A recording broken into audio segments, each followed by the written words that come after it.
नमस्ते बच्चों, मैं Dipti Sangani Saraswati group of education channel जो आपकी एजुकेशन चैनल है उसमें आप सभी का स्वागत करती हूँ। बच्चों, पिछले क्लास में हमने इकाई 4 देश के नाम संदेश इसके प्रथम पाठ की चर्चा की थी। आज हम इस क्लास में यानी कि दूसरे पाठ में हम इकाई को आगे बढ़ाकर खत्म करेंगे। उससे पहले हर बार की तरह पिछले क्लास में हमने जो अभ्यास किया है उसे फिर से दोहरा लेते हैं। बच्चों, मैंने आपको बताया था कि यह इकाई एक साहित्य प्रकार पत्र है। इस इकाई का साहित्य प्रकार पत्र है। आज ईमेल, व्हाट्सएप, एसएमएस का जमाना है, फिर भी पत्र लिखने का अपना ही आनंद होता है, अपना ही मजा होता है। डिजिटल, ठीक है, आज डिजिटल हो गया है सब कुछ, लेकिन अभी भी बहुत कुछ लोग पत्र लिखते हैं। यहाँ पर किरण ने अपने मित्र हर्ष को एक पत्र लिखा है और उसमें अब्दुल कलाम ने जो देश के लिए एक ईमेल भेजा था, यानी कि पूरे देशवासियों के लिए उन्होंने एक ईमेल भेजा है, वही उसने इस पत्र के रूप में अपने मित्र हर्ष को भेजा है। लेकिन उससे पहले मैं ये बता दूं कि पत्र किस तरह लिखा जाता है। ठीक है, पत्र लिखने के लिए क्या जरूरी होता है? तो पहले अपना पता, पत्र शुरू करते वक्त दाहिनी ओर पहले अपना पता लिखते हैं, बाद में दिनांक, जैसे कि 199 गोकुलधाम सोसाइटी। फिर जिस दिनांक को लिखा है, जैसे कि 26 जनवरी 2021। संबोधन, यदि आप अपने मित्र को लिख रहे हैं तो आप लिखेंगे प्रिय। यदि आप अपने बड़ों को लिख रहे हैं तो क्या लिखेंगे? पूज्य। ठीक है, फिर आता है अभिवादन। आप अभिवादन करते हैं कि मैं सकुशल हूँ, आप सब भी सकुशल होंगे। ठीक है, फिर पत्र लिखने का कारण, जैसे कि यहाँ पर किरण ने हर्ष को पत्र लिखने का कारण बताया है कि देशवासियों के लिए जो अब्दुल कलाम ने यह पत्र ईमेल भेजा था वह आप तुमको पत्र के रूप में भेज रहा हूं। उन्होंने एक संदेश दिया है देशवासियों के लिए। फिर विषय वस्तु, जैसे कि पूरी डिटेल दी गई है कि उसमें पत्र में यानी कि ईमेल में संदेश कौन सा दिया गया है। ठीक है, अन्य समाचार, जैसे कि तुम्हारे घर में सब मंगलमय होंगे वगैरह वगैरह। फिर समाप्ति, आपका मित्र या तुम्हारा मित्र, आपका आज्ञाकारी पुत्र, आप जिसको भी पत्र लिखते हैं उस हिसाब से आप समाप्ति करेंगे। ठीक है, अब देखते हैं कि पिछले क्लास में जो संदेश देशवासियों के नाम अब्दुल कलाम जी ने भेजा है उसमें क्या बताया गया है। इस सारी इकाई में यानी कि इस पत्र में अब्दुल कलाम जी ने यह बताया है कि भारतवासी क्या करते हैं। भारतवासी अपने कर्तव्यों को नहीं समझते और हर वक्त शिकायत करते रहते हैं। उसे अपनी जिम्मेदारी बिल्कुल पता नहीं है और दूसरे देशों में जाकर वो अच्छा व्यवहार करते हैं, वहाँ पर अच्छे बनने की कोशिश करते हैं, लेकिन अपने देश के कानून, नीति, नियमों का कुछ पालन नहीं करते। जैसे कि पहले ही अब्दुल कलाम ने बताया कि आपके पास वक्त है तो ही आप इस पत्र को पढ़िए और समझिए, नहीं है तो ठीक है। पहले ही उन्होंने बताया कि आप लोग हर वक्त ही शिकायत करते रहते हैं। ये सारी बात उन्होंने देशवासियों के नाम लिखी है कि हमारी सरकार निकम्मी है। फिर बताया है कि नगरपालिका कचरा उठाने नहीं आती है। फिर बताया है कि फोन वक्त पर नहीं लगते हैं। फिर बताया है कि कुरियर वाला या पोस्ट ऑफिस से डाक खाने से चिट्ठी घर पर वक्त पर नहीं पहुंचती है। ये सारी बातें हम बताते रहते, करते ही रहते, लेकिन हम क्या करते ये नहीं सोचते। क्यों? स्वच्छता बनाए रखना हमारा फर्ज नहीं है? यस। सरकार को हर तरफ से मदद करना यानी कि नीति नियमों का पालन करना, कानून को अपनाना क्या हमारा फर्ज नहीं है? लेकिन ये हम सोचते ही नहीं है। सिंगापुर में जाते हैं तो वहाँ के नीति नियमों का पालन करते, वॉशिंगटन में जाते तो वहाँ के नीति नियमों का पालन करते। यदि वहाँ पर हमें ज़्यादा भुगतान करना पड़े तो हम अच्छे से भुगतान कर देते, और यहाँ पर अपने देश में हम रोक जमाते। तुम्हें पता है मैं कौन हूँ, मेरा बाप कौन है, ऐसे बोलकर सामने वाले के साथ झगड़ा करते हैं। तो क्या ये सही बात है? बिल्कुल नहीं। चलो, यहाँ तक हमने पढ़ाई की थी। अब आप अपनी किताब का पेज नंबर 22 और 23 निकालिए। आज हम इस तास में इस इकाई को आगे बढ़ाएंगे। लेकिन उससे पहले हम शब्दार्थ और मुहावरे देख लेते हैं। पुर्जा यानी कि टुकड़ा, प्रशंसनीय यानी कि तारीफ करने लायक, आयुक्त यानी कि कमिश्नर, मिसाल यानी कि उदाहरण देना, फर्श यानी हमारी जमीन, जहमत यानी कि तकलीफ, ज्वलंत यानी मुख्य, कतई यानी कि बिल्कुल नहीं, बेरोजगारी यानी कि बेकारी, झकझोरना यानी कि पकड़कर जोर जोर से हिलाना, वाकई सचमुच। अब मुहावरे देख लेते हैं। नाच नखरे उठाना यानी कि खुशामद करना, गला फाड़ना यानी जोर जोर से बोलना। चलो बच्चों, लास्ट में हमने जो 3 लाइन पढ़ी थी उसको मैं फिर से दोहराती हूँ, आप वहीं से ध्यान दीजिएगा। ऑस्ट्रेलिया और न्यूजीलैंड के समुद्र तटों पर आप खाली नारियल हवा में नहीं उछालते। टोक्यो में आप सड़कों पर पानी की पिक क्यों नहीं थूकते? बोस्टन में आप जाली योग्यता प्रमाण पत्र क्यों नहीं खरीदते? डॉक्टर कलाम बीच में याद दिलाते हैं, मैं आप ही से के बारे में बात कर रहा हूँ आपके। देखो, यहाँ अब्दुल कलाम ने देशवासियों को जागरूक करने की कोशिश की है। उन्होंने बताया है कि हम दूसरे देशों में जाते हैं तब हम वहाँ पर अच्छा व्यवहार करते। ऑस्ट्रेलिया जाकर हम नारियल को उछालते नहीं, हमारे देश में क्या करते हैं, नारियल पीकर हवा में उसको उछाल देते, कहीं पर भी फेंक देते। फिर बताया है कि टोक्यो में जाकर आप कहीं पर भी पान की पिचकारी नहीं थूकते। यहाँ हम क्या करते हैं, कहीं पर भी थूक देते हैं। बोस्टन में आप जाली योग्यता प्रमाण पत्र नहीं खरीदते, यानी कि हम यहाँ पर जाली दस्तावेज बनाते हैं, झूठे प्रमाण पत्र बनवाते हैं और खरीदते भी हैं। यहाँ पर डॉक्टर कलाम कहते हैं कि मैं आपके बारे में ही बात कर रहा हूँ, आप देशवासियों के लिए बारे में, कि आप बाहर जाकर अच्छा व्यवहार करते हैं, अच्छा नागरिक बनते, अच्छा मनुष्य बनते, लेकिन देश में ही अच्छा व्यवहार नहीं करते।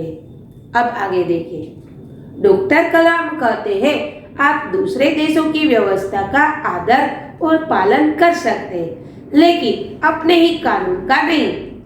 भारतीय धरती पर कदम रखते ही आप सिगरेट का टुकड़ा जहां तहां फेंकते हैं, कागज के पुर्जे हो है। यदि आप पराये देश में प्रशंसनीय हो सकते हैं तो यहाँ भारत में आप ऐसा व्यवहार क्यों नहीं बन सकते या बना सकते? अच्छे नागरिक क्यों नहीं बन सकते? देखो, बताया अब्दुल कलाम जी ने कि प्रशंसनीय लेकिन तारीफ के काबिल, लायक। दूसरे देश में जाकर हम तारीफ वाले इंसान बन जाते हैं, लोग हमारी प्रशंसा करें ऐसा। लेकिन ऐसा ही अच्छा व्यवहार हम हमारे देश में क्यों नहीं करते हैं? अब आगे देखिए, डॉक्टर कलाम ने मुंबई के पूर्व महानगर पालिका आयुक्त तिनाईकर के हवाले से कहा, अभी अपने कुत्तों को सड़कों पर घुमाने निकलते हैं और जहाँ तहाँ गंदगी बिखेर कर आ जाते हैं, और फिर लोग सड़कों पर गंदगी के लिए प्रशासन पर दोष मढ़ते हैं, यानी कि आरोप लगाते हैं। दोष मढ़ना यानी कि देखो क्या करते हैं, सड़कों पर जाकर कुत्तों को ले जाते हैं और वहीं पर वो गंदगी करते हैं। कुत्ता कहीं पर भी गंदगी कर देता है। फिर क्या करते हैं? फिर हम ही लोग प्रशासन यानी कि सरकार को दोष देते हैं कि साफ सफाई नहीं होती है। लेकिन हम जो गंदगी कर कर आए उसका क्या? उसके बारे में कोई नहीं सोचता। दूसरों पर ही दोष देना है, दूसरों को ही गलत साबित करना है। आगे देखिए, क्या वे उम्मीद करते हैं कि वे जब भी बाहर निकलेंगे तो एक अधिकारी झाड़ू लेकर उसके पीछे पीछे चलेगा और जब उनके कुत्ते को हाजत लगेगी तो वह एक कटोरा उसके पीछे लगाएगा। देखो, यहाँ अब्दुल कलाम हमारे ऊपर कटाक्ष कर रहे हैं। क्या ये लोग ऐसा सोचते हैं कि वो अपने कुत्ते को घुमाने ले जाए और सफाई कर्मचारी आकर क्या करे? झाड़ू लेकर उसके पीछे पीछे भागे, या तो वो कुत्ता हाजत करे उस वक्त कटोरा लेकर खड़ा रहे कि उसका हाजत उसी में गिरे? ऐसा होना चाहिए? बिल्कुल नहीं। अब देखिए पेज नंबर 23 पर राष्ट्रपति ने मिसाल दी कि अमेरिका और जापान में कुत्ते के मालिक को उसकी छोड़ी हुई गंदगी साफ करनी पड़ती है। फिर शासन व्यवस्था के बारे में डॉक्टर कलाम ने कहा कि हम सरकार चुनने के लिए वोट डालने जाते हैं और अपनी सारी जिम्मेदारियां भी वहां उलट आते हैं। हम आराम से बैठकर सोचते हैं कि अब हमारे नाज नखरे उठा जाएंगे। देखो, अमेरिका में क्या है और जापान में कि जिस लोगों को अपने कुत्ते को घुमाने लेकर जाना है, सड़कों पर निकलना है, यदि कुत्ता कहीं पर गंदगी करता है तो उसका मालिक ही उस गंदगी को साफ करता है। लेकिन हम क्या करते हैं? हम यहाँ पर सरकार चुनते हैं, वोट डालते हैं और फिर आराम से बैठ जाते हैं। हमारी सारी जिम्मेदारी और परेशानियां सरकार पर डाल देते हैं, क्योंकि अभी वो सारा काम निपटाएंगे, सरकार ही सब कुछ करेंगी, क्योंकि हमने उसे वोट देकर चुना है, हमारी तो कोई जिम्मेदारी नहीं है। हम ऐसा समझते हैं, ऐसा सोचकर बैठ जाते हैं। अब आगे देखते हैं। हम आराम से बैठकर सोचते हैं कि अब हमारे नाज नखरे उठा जाएंगे, यानी कि हम खुशामद करना शुरू कर देंगे कि वही सब देख लेंगे, हमें अब कोई कार्य करना नहीं है। हम सोचते हैं कि हमारा हर काम सरकार करेगी और हम फर्श पर पड़ा हुआ रद्दी कागज उठाकर उसे कूड़ेदान में डालने की जहमत भी नहीं उठाएंगे। रेलवे हमारे लिए साफ सुथरे बाथरूम देगी और हम उन्हें ठीक से इस्तेमाल करना भी नहीं सीखेंगे। डॉक्टर कलाम ने कहा है कि समाज की ज्वलंत समस्याओं पर भी हमारा ऐसा ही रवैया है। हम ड्राइंग रूम में बैठकर दहेज के खिलाफ गला फाड़ते हैं और अपने घर में इसका उल्टा करते हैं और बहाना देखिए पूरी व्यवस्था ही खराब है। अगर मैं अपने बेटे के लिए शादी में दहेज नहीं लूंगा तो इससे कौन सा बड़ा फर्क पड़ जाएगा। देखो, बहुत बड़ी बात कह दी यहाँ पर डॉक्टर कलाम जी ने। क्या कहा? हमने वोट देकर सरकार को चुन लिया, फिर क्या किया? फिर सारी जिम्मेदारी उस पर डाल दी कि सारा काम सरकार देखेगी। क्या हमारी जिम्मेदारी नहीं है? है ना? क्या करते हैं हम? बाहर कहीं पर भी जाते हैं, कागज का टुकड़ा या खाने का कोई रेपर है, इधर उधर डाल देते हैं, देखते भी नहीं कि इसको साफ करना पड़ेगा, दूसरे लोगों को गंदगी फैलेगी, मच्छर बढ़ेंगे, मक्खियां भिनकेगी, कुछ नहीं सोचते, है ना। लेकिन यदि वही कागज और रेपर हमने डस्टबिन में डाले होते तो नहीं करते। हमारे लिए हर जगह पर सुविधा है, चाहे रेलवे स्टेशन पर जाए, एयरपोर्ट पर जाए या बस स्टॉप पर जाए, हर जगह पर शौचालय बनाया हुआ है। लेकिन वहां जाकर भी हम शौचालय का अच्छे से इस्तेमाल नहीं करते, पानी वगैरह नहीं डालते हैं, सही बात बोल दी है, वहीं गंदगी करते हैं। तो ये सारी जिम्मेदारी हमारी है, लेकिन उसके बारे में हम सोचते ही नहीं है। उससे बड़ी बात कह दी कलाम जी ने कि गला फाड़ फाड़ कर, यानी कि जोर जोर से चिल्लाते, दहेज लेना ये है, बुरी बात है, ये वगैरह वगैरह, ये अच्छा नहीं करना चाहिए। लेकिन जब अपने ही बेटे की शादी की बात आती है तो हम दहेज ले लेते और कहते सारी व्यवस्था ही खराब है, सब लोग ये करते, तो मैं थोड़ा सा दहेज ले लूं तो उसमें कौन सी बुरी बात है। करते कुछ और है और करते कुछ और है। हमारा कैसा रवैया है? दूसरा, गला फाड़ फाड़ कर करते कुछ और थे और कर कुछ और रहे। ये सारी जिम्मेदारी हमारी है, लेकिन हम कुछ समझते नहीं है और दूसरे देशों में जाता है, अमेरिका जाते हैं, लंदन जाते हैं, जापान जाते हैं, टोक्यो जाते हैं, हर जगह पर हम अच्छे इंसान बनने की कोशिश करते हैं, लेकिन वही बात अपने देश के लिए प्रारूप गौरव के रूप में कुछ नहीं करते, केवल दोष ही देते रहते हैं। अब आगे देखते हैं। राष्ट्रपति ने इस संदेश में पूछा, इस व्यवस्था को बदलेगा कौन? यह व्यवस्था है किसकी? आप आसानी से कह देंगे व्यवस्था में शामिल है हमारे पड़ोसी, आसपास के घर, अन्य शहर, अन्य समुदाय और सरकार, लेकिन मैं और आप कतई नहीं। जब कुछ अच्छा करने की हमारी बारी आती है तो हम अपने परिवार को सुरक्षित कवच में घेर लेते हैं, दूसरे देशों की ओर निहारते हैं और इंतजार करते हैं कोई मिस्टर क्लीन आएगा, अपने जादुई हाथों से चमत्कार करेगा, और ऐसा ही नहीं होता तो आप देश छोड़कर ही चले देंगे। देखो यहाँ पर अब्दुल कलाम जी हमसे प्रश्न कर रहे हैं कि इन सारी व्यवस्था को बदलेगा कौन?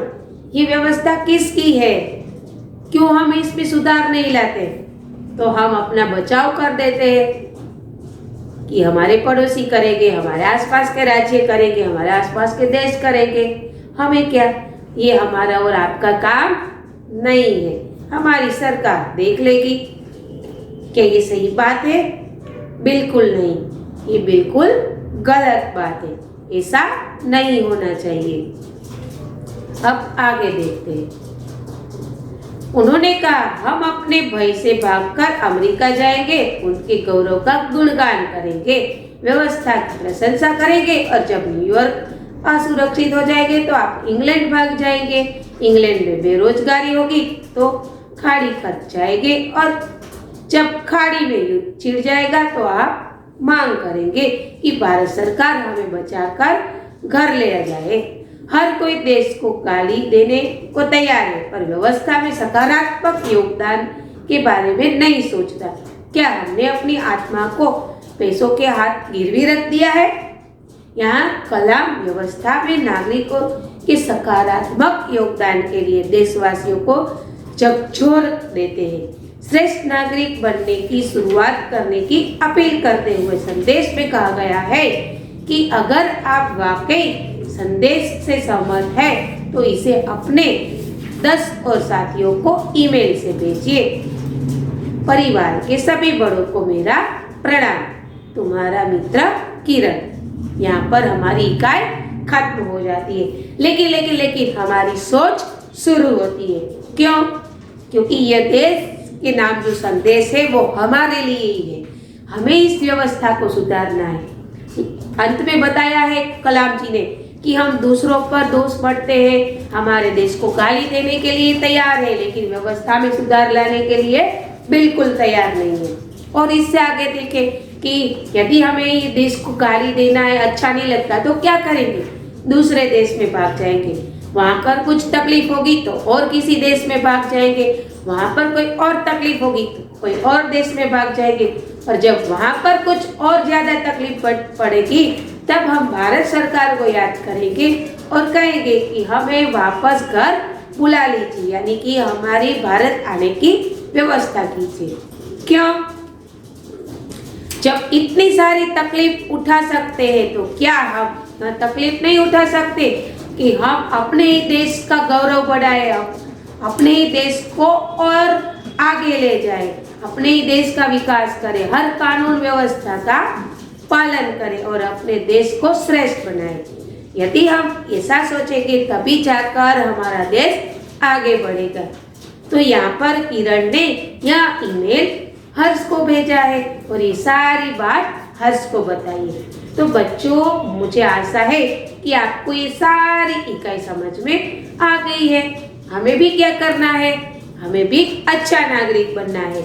हमारे देश के कानून, कायदे, नियमों का पालन करना है, स्वच्छता बनाए रखनी है और अपने देश का नाम रोशन करना है, देश को गौरव दिलाना है। यदि हम ही ऐसा करेंगे तभी जाकर हमारा देश आगे बढ़ेगा, आगे चलेगा। ठीक है, चलो अब आप यह स्क्रीनशॉट ले लीजिए, जिससे वर्कशीट लिखने में आपको आसानी रहेगी।